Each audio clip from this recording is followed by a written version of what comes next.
The house stood at the end of Maplewood Drive like it had always been there and always would be. 2 stories of weathered brick, a wraparound porch sagging slightly on the left side, white columns yellowed by decades of sun and rain. Tall oak trees flanked the driveway, their branches arching overhead like silent witnesses. When Robert Hale died, the house didn't grieve. It watched. Ethan Hale noticed it the moment he stepped out of his car after the funeral. The sky was overcast, heavy with that flat gray light that made everything feel unfinished. His shoes sank slightly into the damp gravel driveway, and as he looked up at the house, he felt something he couldn't name. Not sadness, not fear, expectation. His wife, Laura, stood beside him, one hand resting protectively on the doorframe of the car. Their son, Noah, still inside, stared out the window with the hollow, tired eyes of an 8-year-old who didn't fully understand death, but understood that something had broken. Behind them, another car pulled in, black SUV, spotless. Ethan didn't need to turn to know who it was. Michael. The eldest brother always arrived like that, controlled, composed, polished. Even today, in a black suit tailored just right, Michael looked less like a grieving son and more like a man attending a board meeting. Michael stepped out, straightened his jacket, and surveyed the house with the faintest narrowing of his eyes. "It hasn't changed," he said. Ethan nodded. "Neither has the driveway." Michael smiled, but it didn't reach his eyes. Some things don't evolve unless someone makes them. Laura felt Ethan tense beside her. From the porch, their sister Claire emerged, her arms folded tightly across her chest. She looked exhausted, dark circles under her eyes, hair pulled back hastily. Behind her hovered their youngest sister, Lily, barely 22, thin as a shadow and just as quiet.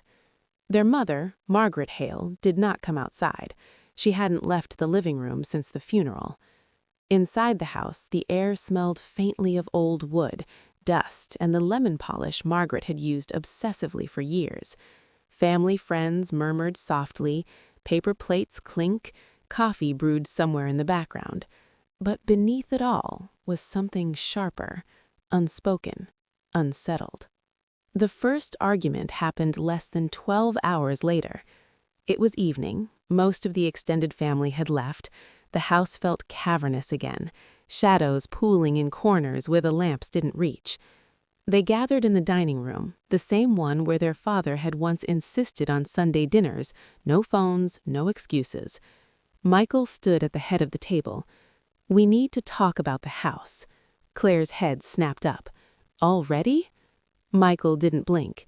This house is a financial reality. Taxes, upkeep, insurance. Someone has to take responsibility.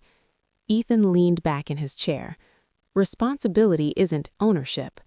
Michael's jaw tightened. "I lived here with Dad. I handled his medical bills. I paid for repairs. I was here." "So were we," Claire said sharply, "just not under his roof."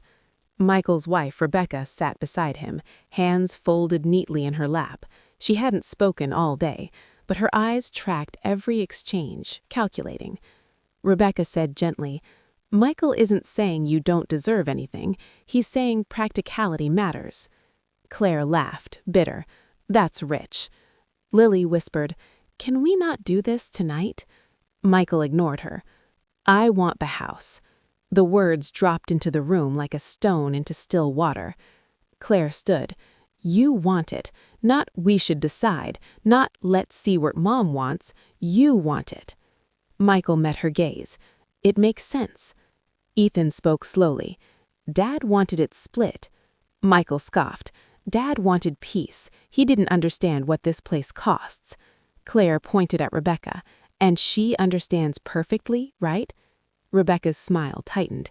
"Don't bring me into this." "You're already in it. You've been in it." Silence followed.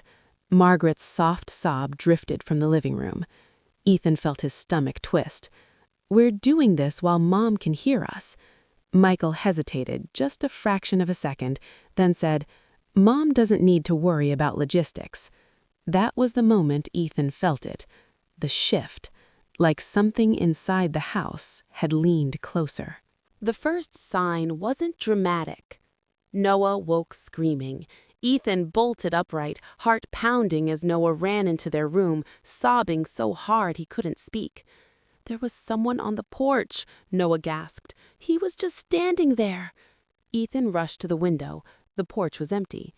"Bad dream," Laura whispered, pulling Noah close. But Noah shook his head violently.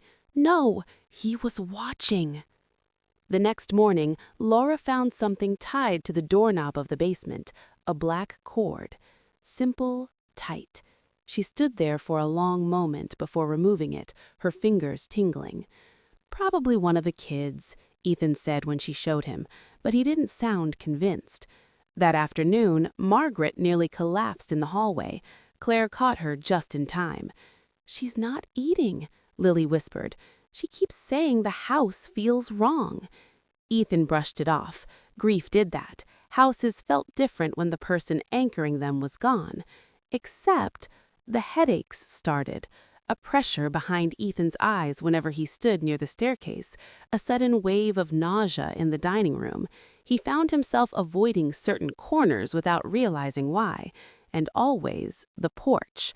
The porch felt watched. Claire cornered Ethan in the kitchen late one night. "I saw Rebecca outside," she said. Ethan frowned. "When?" "Last night, after midnight." Claire swallowed.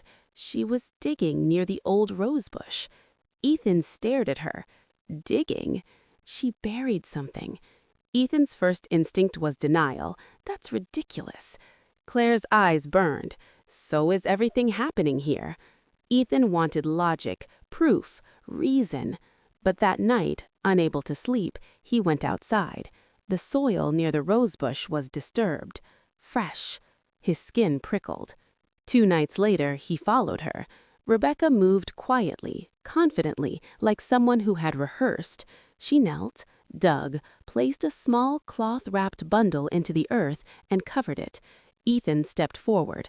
"What are you doing?" Rebecca froze, slowly turned. Her face didn't show fear, only annoyance. "You scared me," she said. Ethan's voice shook. "You're burying things in my father's yard." Rebecca stood, brushing dirt from her hands. "You have imagining meaning where there is none." "Then dig it up." Rebecca's eyes hardened. "You have no right." "What did you put in the ground?" Rebecca leaned closer. Her voice dropped. "Do you know how many years I watched this family praise you and Claire? How many times Michael was told he was responsible while you were brilliant?" Ethan felt cold. "This isn't about feelings. This is about balance," she said softly. And for the first time, Ethan believed her. Everything accelerated. Noah refused to sleep alone. Margaret became confused, wandering the halls at night. Michael grew more aggressive, pressuring documents, pushing deadlines. The house groaned at night. Pipes rattled. Doors creaked open without drafts. Laura packed a bag. "We need to leave." Ethan shook his head. "If we leave, she wins." Laura whispered, "What if the house doesn't want us to stay?" They dug it up together. At dawn, Claire, Ethan, and Laura unearthed 3 bundles, personal items, photos, hair, objects taken from inside the house. Claire started crying. "She's been trying to claim it." As if summoned, Rebecca appeared on the porch. "You shouldn't have done that." Michael followed her. "What is this?" The truth spilled. Rebecca didn't deny it. "I protected my family," she said. "This house belongs to Michael. I made sure it understood that." Margaret's voice cut through them all. "This house belongs to no one." She stood in the doorway, frail but furious. "Your father built this house on honesty, and you poisoned it." Rebecca laughed softly. "It's just dirt and fear." Margaret said, "Then why are you shaking?" Rebecca was. They forced Rebecca to leave that day. Michael followed her. The house grew quiet, not peaceful, but calmer. Margaret improved slowly. Noah slept.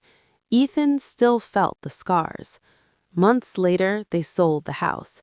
No one wanted to live there. Before the sale, Ethan stood on the porch one last time.